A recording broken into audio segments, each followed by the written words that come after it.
Okay guys, welcome back to another episode of Rotten Reviews. I'm continuing on the Watchmen. Now that season 1 episode 2 is out, I'm going to take a look at fresh rotten reviews on Rotten Tomatoes and some reviews that are probably not so rotten. First, let's take a look at the main page, tallying up our score on Season 1. As of the airing, the day after the airing of Episode 2, we have a 98% fresh and a 43% audience score. Now that's a 2-point drop in the audience score from Episode 1. That's a little surprising because I thought with the number of positive reviews out there, I thought that score might have just come up a little bit, maybe to 50%, but apparently no, that's a further drop, and that's along the lines of my opinion. It's a bad sign because in my opinion, Episode 2 did not deliver on solving some of the mystery box elements that were dropped in on the pilot episode. I thought it should have clarified some things, but it didn't. In fact, Episode 2 added some more mystery box elements, and I get the distinct impression that we may be headed for another Lost type of situation in which we spend an entire season just dropping new mystery box elements in that are not going to be solved anytime soon as a hook to keep the viewers interested. I think, as I said before, this will fail, and unless this is explained, my thinking in my first video was that if some of these mystery box elements aren't explained soon, that this will tank hard, and it looks like that's what's going to happen. We get like a plot that doesn't seem to be moved forward at all by the end of the second episode. In the first episode, you can consider the death of the police captain to be the inciting incident, so to speak, of the series, and you would expect that after this incident, in the episode 2, the plot would move forward from there, but no, it doesn't. It drops some more mystery. It does a little bit more background information on the main character, Angela, but it does not solve anything, and it doesn't actually move us forward in the plot. We're left pretty much at the same point in the story in which we started. The very little bit that happened was simply a funeral for the police captain who died. We saw some little tidbits of world building. We saw some incongruent technology that makes things worse, in my opinion, in that, like the first episode, we were shown right away that cell phones don't exist in this Watchmen universe with no explanation. But yet in Episode 2, we are shown other technology which does exist even in our world. For example, night vision goggles. We are shown some steampunkish type futuristic gear, for example, winged flying machines that can be put on someone's back like a harness and they can fly around a la some sort of steampunk rocket man. This adds a little bit of background info on the universe, but again, it's incongruent with today's technology and it's not explained at all, so it's another WTF, more mystery box stuff, if you will. Now, my theory was that they might attempt to sprinkle these tidbits of background technology and info of this universe to the viewer as a sort of hook, and it looks like that's exactly what they're trying to do. Again, I say it's incongruent because you see a scene in which a child's playing with a toy castle, like a building block set of sorts, that levitates in the air. For example, it's some kind of magnetic technology. It's hovering in the air while the child is piecing it together, the structure of a castle. Now, this type of technology, along with the night vision goggles, is incongruent with the fact that you don't have internet or cell phones, and it's quite obvious to us in Episode 2 that there is no such thing as the internet, because we are still getting the public in this universe is still getting its information from newspapers. These could be newspaper stands a la the 1930s or the 1960s, and no modern technology has made these newspaper stands irrelevant or delivered people news in a more modern sense. Certainly there aren't tablets or cell phones. So it's completely strange. On one hand, it wants to give us a steampunk vibe, but on the other hand, it wants to say we're in the modern world with modern designed SUVs, etc. It makes no sense. It's like a big WTF. And again, since it's not moving the plot forward, it just does seem to be filler. Another thing is there are some unrealistic aspects to this, and I was able to overlook these aspects in the first episode. I was giving it a chance. I'm being a little bit more critical now, and for example, in episode 2, we are shown more of the main character, Angela, who is shown in various positions, combat and otherwise, that she's a little too chunky and or a little bit too old to be doing what she's doing.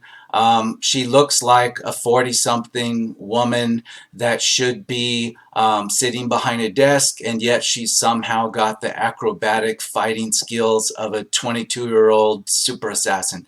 It doesn't make any sense. That bothers me. It bothered me a little on the first episode, but the second episode it bothers me even more. Because you haven't given me, the audience, anything else to nitpick. You've shown us even more angles of how soft this character is. You can see it on her face, you can see it in her body, and it's just, it kind of pulls you out of the experience. Now, comic books are supposed to be over the top with tiny girls bringing down, huge 300-pound muscled thugs, but this is a little too much in that we're not shown a character that resembles, for example, Black Widow from the Marvel movies. She's not doing crazy gymnastics that would be almost a superpower in itself. She's just standard, using standard fight moves that anybody else could practice for the same role, and it comes across a little off-putting because she doesn't have the physique for it, to put it nicely. My guess is that they're dropping hints that Dr. Manhattan is actually still around. They specifically state, or they allude to in this episode 2, that he cannot impersonate humans. That's somehow beyond his ability, even though he can duplicate himself and transport himself across the galaxy, etc. He somehow it's told to the audience that somehow he cannot impersonate humans. Now this comes up in a strange way, almost like it's being dropped as a little subtle hint to foreshadow maybe a big reveal that's coming at the end of the season. I'm thinking that this big reveal will be that this entire universe we're being shown as some kind of creation of Dr. Manhattan. Perhaps it's set on another planet. That might explain why Tulsa, Oklahoma seems like its own world, and it's, even though it's referenced to outside things like the president being Robert Redford or Richard Nixon, it still feels like it's its own self-contained world that's somehow isolated from the rest of the United States. For example, we see masked policemen, we see references to the government doing reparations for the events that happened, well, the event that happened in the 1920s Oklahoma, the inciting or the opening sequence of the first episode. We see references to that this is a national thing, these reparations, and yet it still feels like we're trapped in the world of Tulsa, Oklahoma, and everything else is somehow separated. That's the thing I get. Again, you get Ozymandias' character, another long scene of him in his castle. He appears to be completely alone, except now it's revealed that his servants are actually clones of some type, and that he's got dozens, if not hundreds of them around him to be disposed of as he sees fit and to perform various roles. Again, he seems completely isolated, almost as though he's trapped in a prison. Now, we don't know if his castle prison is on Earth, or it's in Antarctica, or it's on Mars. I have the feeling that this is part of the reveal. This is part of the mystery box stuff we're being fed that will end up with the reveal that perhaps Dr. Manhattan has imprisoned him in his own world. Maybe it's on Mars. Again, I think they're doing a good job on keeping us so confused that we don't know what the big reveal is going to be, but yet we know there's a big reveal coming because they're dropping all these clues. And they've spent a lot of energy dropping clues that are mostly background material, but they've spent almost no energy moving the plot forward, and that's my overall opinion. The plot is going nowhere, and I have the feeling that we will end this 9-episode season 1 no further along plot-wise than we were at the beginning. and we will end up with a situation probably worse than Lost, with a lot more mysteries thrown in that won't be resolved, and maybe they'll never be resolved, because if this doesn't continue past a season 1, it will be an utter fail, as we're introduced to perhaps hundreds of mysteries that will never be solved, and it will be up to the fans, if there are any, by episode 9 to fix it in their mind. That's why I feel this is a waste, and I wouldn't recommend watching it, because I have the distinct feeling that we'll end up nowhere at the end of these 9 episodes. We're going nowhere. So anyway, let's take a look at reviews that have come in since the airing last night of episode 2, and we'll start right off with a 5-star review. Not a Watchmen reader, never saw the movie, but this TV show's first episode definitely grabbed my attention and left me wanting more. Game of Thrones feelings all over again, with unexpected fatalities. Now, I doubt the sincerity of this 5-star review, because it could have been a review that was put here even before the first episode aired. It doesn't really tell you anything. It's just an excuse to put 5 stars, so I'm highly discounting the sincerity of it. Next review, half a star. Terrible, trash, waste of a lot of good actors. I'm going to see a lot of these half-star and 1-star reviews that also don't put much information into what changed between episode 1 and 2. I'll still read them, but I'm not going to spend a lot of time on them. What I'm looking for is how episode 2 shifted things in people's minds, how it might have caused people to either take a second look or give this a second chance. My thinking is that it didn't improve the situation at all, considering that the audience score dropped 2 points, but we'll continue. 5 stars. Great show. Needs something new, and this show looks to be it for me. Great storyline and acting. 1 star. Has to be one of the most poorly written shows I've ever seen. I would agree and disagree. I think it's poorly written in the traditional sense that it doesn't move the plot forward, and that's poorly written. But I can see that they put a lot of writing into thinking about how to use elements from the Watchmen comic and some from the movie to build the background, so to speak, to build the plate that you're going to present the mysteries on. So they put a lot of energy into it, but it just didn't go into moving the plot forward. And again, before we continue, I'll mention that, when I reviewed episode 1, I only had the most peripheral knowledge of the comic. And since it has been said repeatedly that this series is a sequel or a continuation of the comic and not of the Watchmen movie, I went and saw some breakdowns of the comic and the plot, where it ended up, the story, as much as I could, in between episode 1 and 2. And so I'm pretty well caught up on, what we should know as people that have been exposed to the comics, what we should know and what we should expect from the Watchmen as a series. And this really doesn't move the plot forward. It also has some major problems. For example, at the end of the Watchmen comic series, it is not shown that the character of Rorschach had publicly announced himself. It is not shown that this diary he had written that contained his secret had been revealed to the public. And yet, right off the bat in episode 1 of the Watchmen series, it has shown that a whole cult-like, clan-like racial movement has grown up around Rorschach, and he is certainly a public figure. Now, this is never explained, whether his journal was found, his diary, or whether something else happened that made him a public figure. But that's the one disconnect here for me, in that they failed to show in episode 1 or episode 2, exactly how the public knows about Rorschach at all. Like, how did his cult come to even learn of him? And did they learn his secret? Because since this Watchmen series has changed the tone and changed the whole scope from the Cold War to racial relations and maybe an alternate history of racial relations in the U.S., you have to wonder, how did this group, this 7th Cavalry, even learn of Rorschach, and how did they somehow come to revere him and use his mask in their symbiology. It makes no sense. It's completely unexplained. It's just left to our imaginations, and I consider that a complete failing.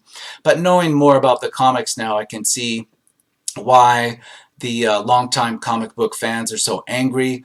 I think they wouldn't have been as angry if some of this were explained properly, if it made some kind of logical sense, but yet it isn't, and it doesn't seem even by the end of episode 2 that the writers even care to explain this glaring disparity with the comic. Um, Another review, 2 stars. This was hard to watch. Thought it would be like the movie, not cops and racist asshole wars. Maybe it gets better. Okay, here's a review from probably somebody that saw the movie but never watched the comic. It's not like the movie. I mean, it's got a lot of callbacks to the movie. Season 2 had even more subtle little Easter egg callbacks to the movie in particular. But again, this doesn't explain how we got from point A to point B, so it doesn't mean anything to most people. 5 stars. Great storyline, acting, and cinematography. A must-watch. Again, I discount that. Completely generic. This could have been posted by somebody that works for HBO. 5 stars. Fantastic. Needs at least 2 views of the first episode to wrap your head around this one. Worth it. Looking forward to the next episode. I disagree. If you're subscribed to HBO, you will see this played 1 or 2 times back to back per day. At least the first 2 episodes have been.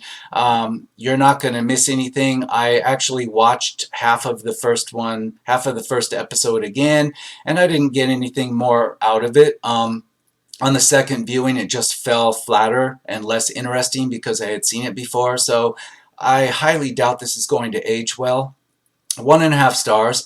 Seems like this show is getting politicized, unfortunately. I have nothing political to say. I just did not like it very much. Watchmen is one of my favorite movies, but this show, sadly, is no good. I can agree on that. Not a lot of detail. I'm looking for more. 5 stars. This show will be phenomenal. It will get better. The pilot is just setting up some amazing stuff to come.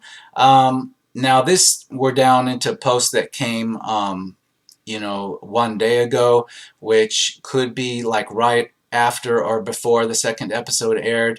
Again, we're past the pilot. That's episode 1. The pilot didn't set up a whole lot, and episode 2 failed to, give us anything more, and it failed to move us forward, so I completely agree.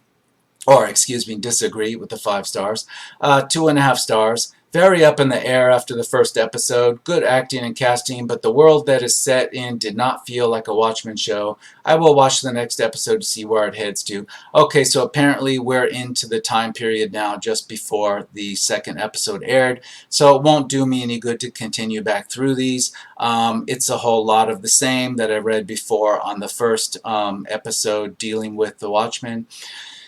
In conclusion, I'll say that I think they're setting us up for an episode 9, the final episode of season 1, big reveal. It will have something to do with Dr. Manhattan and how we're in an alternate world or an alternate environment, and the big shocker will be to reveal that perhaps Dr. Manhattan is one of the characters that we don't suspect he is, and in fact Louis Gossett's character actually tells the character of Angela that he is the Watchman, and then it's kind of played off as a silly joke. But, it wouldn't surprise me if he really is, and that's the big reveal we're going to get in episode 9. That's disappointing because I don't think they're trying to take this anywhere. We've already wasted all the airtime, the footage, so to speak, of 2 episodes and have gone hardly anywhere. The inciting event of the Don Johnson's character dying, it has led us nowhere so far except to a funeral, and the only thing that led us to was letting us know that there is the steampunk technology of flying wingsuits. This isn't going to cut it. It looks like mystery boxes all the way here on out, and I've explained what I mean by mystery boxes already. It's what we got in Lost. It's what some shows try to do, where there are so many writers that they can never agree on how to wrap up all their mysteries. But I think right from the beginning that's where we're headed. I think that, again, Angela doesn't look like the action figure that she is portrayed to be. They could have surely put the actress of Regina King through some kind of workout regimen to make it more realistic, but they didn't. And again, I don't get that because she's not like a cop sitting behind a desk, so I'm not sure why she needs to look like that. The incongruent technology, no explanation why we have modern technology in some forms but not in others. Again, there's a fascination with President Nixon, and I know this is drawn from the comics in that he was president for 4 or 5 terms in the original comics that ended in the 80s. Yes, but why would the 7th Cavalry or anybody else revere Nixon as some kind of nostalgic, racially charged character? It's very irrelevant by today's standards. I mean, it could work, but you would have to explain this somehow, and this is the 2nd episode, and we still get no explanation of how we got to this point culturally in the Watchmen world of the series. So I don't think it's going anywhere. I think that, you know, all the woke politics and everything aside, this is just going to go nowhere, and it probably won't go to another season after season 1. And that's unfortunate because we're really looking for things now. A lot of fans of a lot of things are looking for something new. They're looking for something that they can get involved in that takes them someplace. I can recall back to, say, something like Buffy the Vampire Slayer, where you had a movie that wasn't really popular. In fact, it's rather corny and you can easily deride it. But then that movie, Buffy the Vampire Slayer, was made into a TV show that is still to this day relevant and watchable, and it works on every level. And I would have to say it's fantastic. I would never consider doing a rotten review of it. And we're people as fans, they're looking to recapture that. They're looking to find series like that again that they can get into and they can follow it for season after season, and they can look forward to it and speculate on it. And when they do get mysteries, when they do get drama, they move the plot forward and they're looking forward to getting the reward from finding out what happens next. But you don't get that from the Watchmen. It feels hollow, and it feels like I know this is just going to end at episode 9 with a stale reveal, and we're going nowhere. And that's going to be my conclusion. Unless something major happens with this Watchmen series, this will probably be my last video on it. In short, I think that we may go lower than a 43% audience score. And maybe we go to a 25% audience score. That critic score, though, isn't going to budge. Apparently the critics are just fixated on this. They're going to keep this near 100%. To them, it's all about some kind of political statement. And, you know, we don't want that. We want a story to be lost in. Unfortunately, this is going nowhere. So to keep myself from going nowhere, I'm going to end this video, and I will see you on the next episode of Rotten Reviews.